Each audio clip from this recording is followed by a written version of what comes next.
Siguro, Secretary Remulla, you are aware about yung dalawang dissenting opinion na sinabi ng dalawang miyembro ng pre-trial chamber ng ICC na nagsasabi na yung jurisdiction, about temporal jurisdiction, ang magti-trigger lamang ng investigation is yung paghihingi ng pag-request ng permission ng prosecutor to the ICC.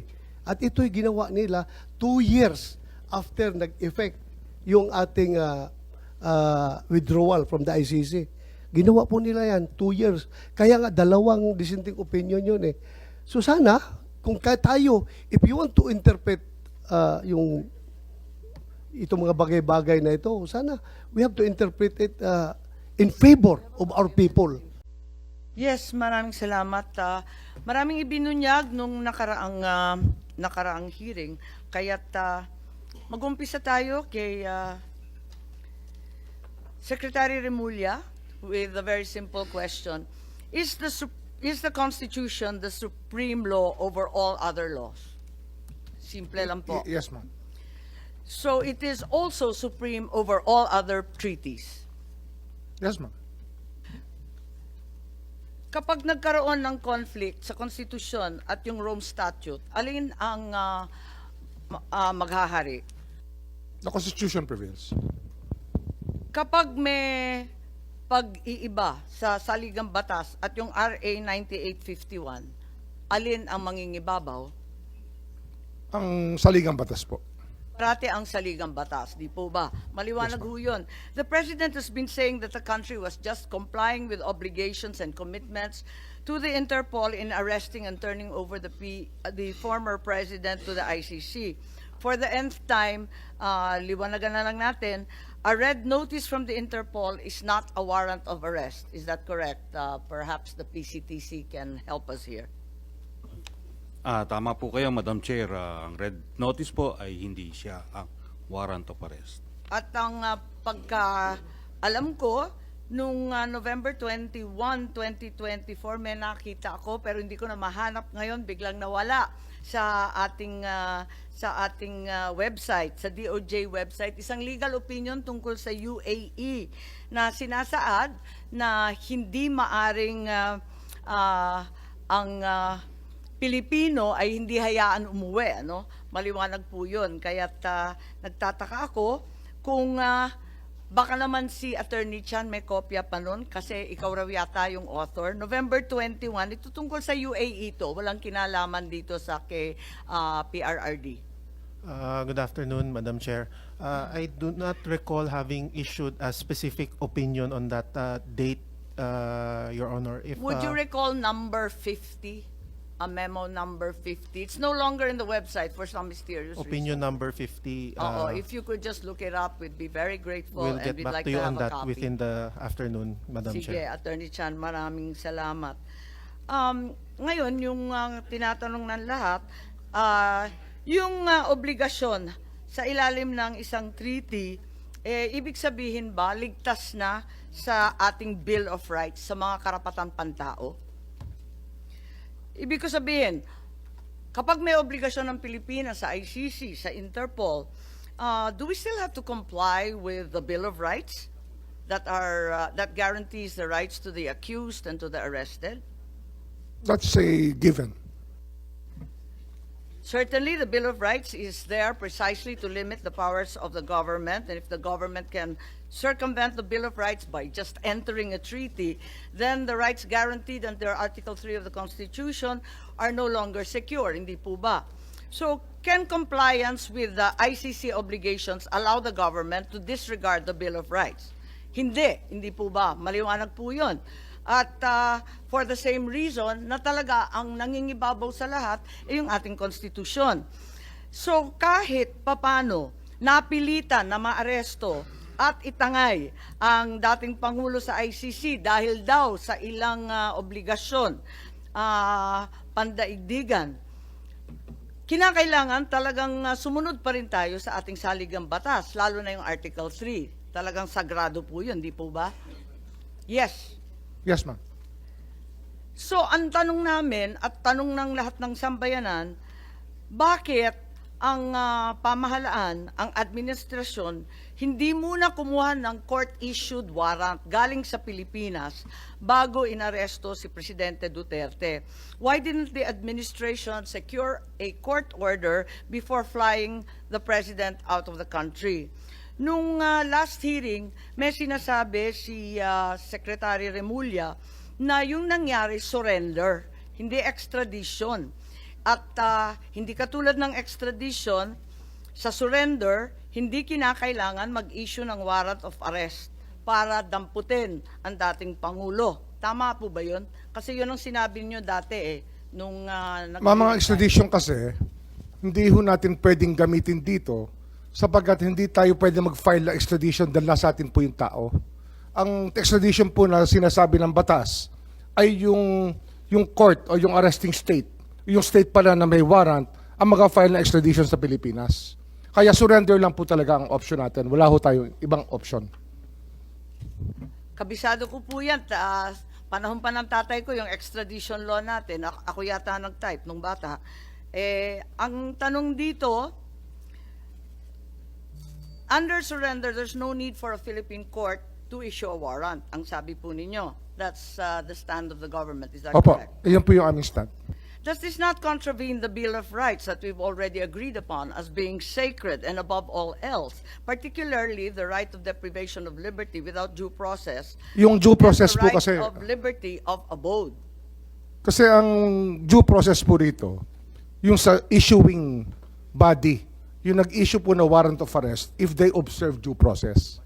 Ang alam po natin, 7 taon pong inimbestigahan itong kasong to, nagbigay po ng notice to sa mga kinauukulan na maaari nilang kasuhan.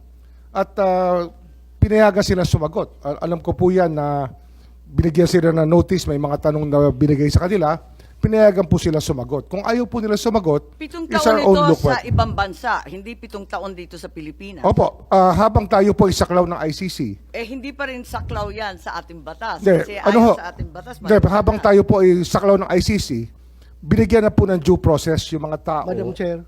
Yes, can I interject? Senator De La Rosa, please.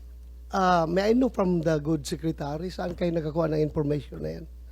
Na yung mga Ganun ho kasi souvenirs ang- binigyan ng tanong, pinapasagot yung mga akusado. Saan po kayo nakakuha ng informasyon na yan? Tsaka sinusubukan po nilang kausapin. Yun po yung alam ko. Talagang, I'm asking about yung sinabi mo kanina. natural po yan, binigyan. nakalakaran, kasi kahit anong korte po, ay binibigyan ng pagkakataon na sumagot ang tao sa mga paratang sa kanya. I was not. Senator Bato, nakalista ka. Binigyan ka ba ng pagkakataon noong nakaraang 7 taon na sumagot sa anumang alegasyon? Meron nag-communicate sa opisina ko na gusto akong kausapin. So that's it.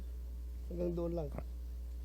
Siguro hindi Kinausap niyo ba ho? sapat na due process. Kasi kung kinausap niyo, marahil ay sinabi na sa inyo yung nais na sabihin. Bakit ko kausapin? Sinabi mo na nga na hindi niyo recognize yung jurisdiction ng ICC. Kayo mismo, from DOJ.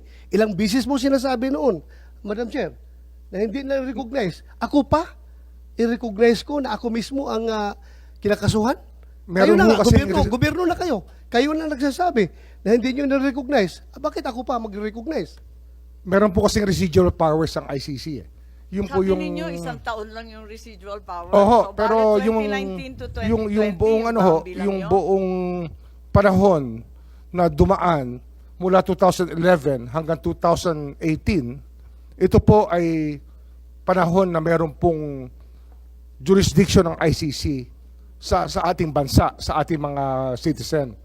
Ngunit katapos nun, nawala na ho yung itong, hindi na ho na natin maaring kilalanin sapagkat umatras po tayo sa pamagitan sa ICC nung inatras po ni President Duterte noong 2017 na naging effective lamang noong 2018. Madam Chair, if I may. Yes, Senator Bato. Siguro, Secretary Remulla, you are aware about yung dalawang dissenting opinion na sinabi ng dalawang miyembro ng pre-trial chamber ng ICC na nagsasabi na yung jurisdiction, about temporal jurisdiction. Ang magti-trigger lamang ng investigation is yung paghihingi ng pag-request ng permission ng prosecutor to the ICC. At ito'y ginawa nila 2 years after nag-effect yung ating withdrawal from the ICC. Ginawa po nila yan, 2 years. Kaya nga, 2 dissenting opinion yun eh. So sana, kung tayo, if you want to interpret itong mga bagay-bagay na ito, sana we have to interpret it in favor of our people. Tao natin ito eh. Pilipino ito. Bakit natin papaboran yung mga foreigner na mga banyaga na yan? Sila na nga nagsabi, it was the request for to conduct investigation was triggered 2 years after nag-effect yung ating withdrawal. But then again, Madam Chair, I will leave it at that. Please continue. Yes, Senator Cayetano, please. Just a manifestation on that point, and of course, our friend, the DOJ Secretary, can rebut or give a retort. Magandang hapon po sa inyong lahat. Justice Ascuna, thank you very much po for giving us time and being here today. Actually, isang main contention siguro yung residual power sa case sa Supreme Court, and as the Justice Secretary said, it's sub judice, and of course, everyone will be waiting for the decision of the Supreme Court. Ang point ko lang kasi, both sides, the pro-Duterte, anti-Duterte, want accountability. The pro-Duterte feels that the accountability is the drug lords, etc. And if President Duterte did something that amounts to a crime, pero ang accountability dapat dito sa Pilipinas at tamang proseso. So doon naman sa gustong i-hold, anti-Duterte, gusto siyang i-hold accountable, siguro naman ay it's safe to assume that they also want yung tamang proseso. So the thing is, there was an actual Supreme Court case, the Pangilinan versus Cayetano, questioning, I think the Secretary of Foreign Affairs noon, kaya named, questioning nga yung kung kailangan ng Senate concurrence yung withdrawal ng natin from the Rome Statute, no, from yung ICC. Pero nakalagay din dun sa case na yon, let me paraphrase, that the Supreme Court can continue to review yung actions nung executive. So my problem with yung interpretation dun sa residual powers, kasi nga, di ba, sa 5 judge sa ICC, yung 2 nagsabing, wala kaming jurisdiction. Kasi nung sinimulan namin yan, tapos na dun sa residual na 1 year. But 3 justices said na pwede. So my problem kasi is walang World Supreme Court eh. So there's only the ICC Court, then the Appellate Court. Unlike kung dito natin final sa judiciary natin, then yung interpretation, whether they still have jurisdiction or not, would have been done under Philippine law.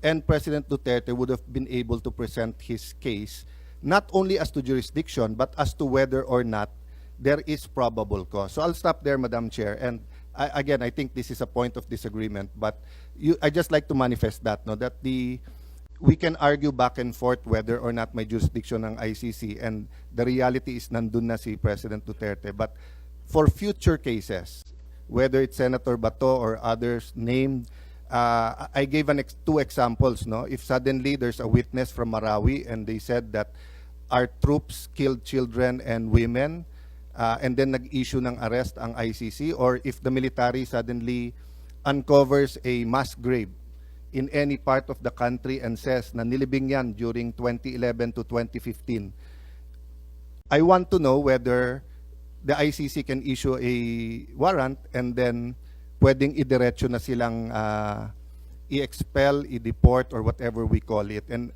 I guess in the finality, Secretary, is that the Supreme Court will rule on that. No? But just to clarify matters, I want to put that on record, that that's what I want clarified. Madam Chair, thank you.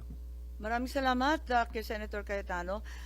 Gusto ko lang ipaalala, and I think Executive Director Alcantara is here. In the diffusion notice, if we will recall, on the second page, apakaliwanag na nakalagay with a view to extradition. Walang binabanggit na surrender. With a view to extradition and assurances given that extradition will be sought. 2 beses inulit ng Interpol to. Extradition is explicit. Secretary Remulla, kung obligasyon natin, ang obligasyon natin, extradition. Pati yung Interpol yan ang sabi. Sila ho ang magka-file ng extradition, hindi po tayo. Hindi ho namin option yon. Yung po option po nila yon. Hindi namin option yon. Kasi ang option lang po namin, surrender lang. At sasagutin natin ang extradition kung sila po ay mag-file. Liwanagin Under the law po. Liwanagin natin, ang surrender option kapag foreign national. Ang liwaliwanag po niyan nandito sa ating batas at hindi rin kayo nag-intay ng request for extradition even though only 12 to 15 hours as measured by Wala General pong particular Torres. reference yung 9851 sa foreigner. Ito po ay sa offender lang ho, sa accused. Yun lang po ang reference ng 9851. Makikita natin, kasi kinalkal na natin dito sa Senado, nanggaling rin sa Senado yan, na ang nakasaad sa Article 17, yung dulo, RA 9851, talagang maliwanag na surrender para sa foreign national. Ilang beses na rin pinaliwanag ni Attorney Medina yan sa first and second hearing na maliwanag na para sa foreign national yan. Kaya mukhang malabo ito. Sa interpretation po yun, hindi ho sa batas yun. Nasa transcript po, ang liwaliwanag, may amendment si Senator Subiri at the time, nakalista lahat ng bill spending, pare-pareho po ang referral sa foreign lang, hindi po pwede sa Pilipino. Hindi bale, tulad nga ng sinabi ni Senator Cayetano, we agree to disagree, hindi po pwede para sa amin, maliwanag. And I'd like to call on Justice Ascuna at this juncture. Reference has been made to RA 9851, yung Article 17 nga na sinasabi, na sa ngayon, hindi na yung Rome Statute kasi post-2019 na tayo, no? So, ang huling kataga, pursuant to the applicable extradition laws and treaties. It's very clear, it's the last sentence of Article 17. And in an interview, the former Supreme Court Justice Adolfo Ascuna opined that surrender must be made pursuant to an applicable treaty. And since the Philippines is no longer a party to the Rome Statute, what then is the applicable treaty? Wala nang treaty. Dahil ang ini-invoke nga yung Rome Statute, wala na ngayon. Siguro si Justice Ascuna mas mahusay magpaliwanag. Thank you very much, Madam Chair. Regarding the applicable provisions, the justification given by government for the surrender of former President Rodrigo Duterte to the ICC consists of two grounds. One is the warrant of arrest issued by the ICC and served through the protocol of the Interpol. The other is Section 17 of Republic Act 9851, which is the Philippine IHL law, and which provides that if a person is already being investigated for the crimes covered by this act, which includes crimes against, which includes the crimes for which President Duterte is being charged, is already being investigated by an international tribunal. The relevant Philippine authorities may surrender such person to the international tribunal, but it adds pursuant to the applicable extradition laws and treaties. Ngayon, ang tanong, ito bang last sentence na ito, which provides for the requirement that the surrender should be pursuant to applicable treaties, is still applicable since we don't have anymore the Rome Statute. Sa palagay ko po ay it's either we have the Rome Statute or not. If we don't have a treaty, then we cannot surrender the suspect to the ICC under this section, because this section requires that the surrender be pursuant to a treaty. Pursuant means in accordance with. And so if there is no treaty, in my view, we cannot make a surrender. On the other hand, if there is still a treaty that is due to the residual obligations that the Philippines may have even after withdrawal, pursuant to Article 127, Paragraph 2 of the Rome Statute, after withdrawal, the withdrawing state still obliged to cooperate with the ICC in relation to matters already under consideration by the court prior to withdrawal. So it again, you go back to the question, is the Philippine situation something already under consideration by the court, by the ICC, prior to our withdrawal? In my view, Madam Chair, the answer is yes, because as of February 8, 2018, prior to our withdrawal, Fatou Bensouda, the former ICC prosecutor, already said that the Philippine situation is under preliminary examination as of that date. The question is whether or not the prosecutor is the court, because 127 paragraph 2 says under consideration by the court. And in my view, it is, because there are four principal organs of the ICC. The first is the presidencies. There's one president and two vice presidents. The second are the judicial divisions. The third is the office of the prosecutor. And the fourth is the registrar. So the office of the prosecutor is part of the court. Therefore, when Article 127, Paragraph 2 says a matter must be under consideration by the court at the time before withdrawal, it includes consideration by the prosecutor. And so therefore, I believe we have residual obligations even after withdrawal. Question therefore is whether or not the warrant of arrest issued by the ICC after our withdrawal is something we have to cooperate with.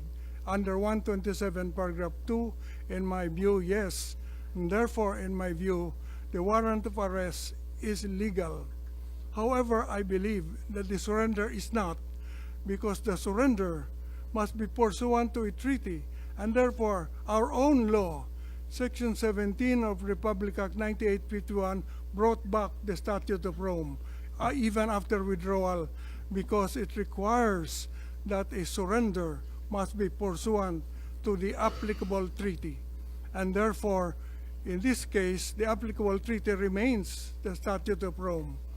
And thus, we have to follow Article 59 of the Statute of Rome, which requires that the custodial state, namely the Philippines, must first bring the arrested person to a local court to determine two things: whether or not the person is really the one named in the warrant; second, whether or not the person has been informed of the charges against him or her.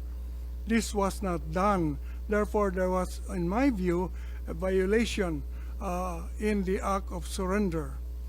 However, Madam Chair, this is in the forum of the Philippines, but in the forum of the ICC, different rules apply. The rule in international law, Madam Chair, is that procedural laws are governed by the forum. So procedural safeguards are applicable only to the forum. If the Philippine Bill of Rights, for instance, which says that no person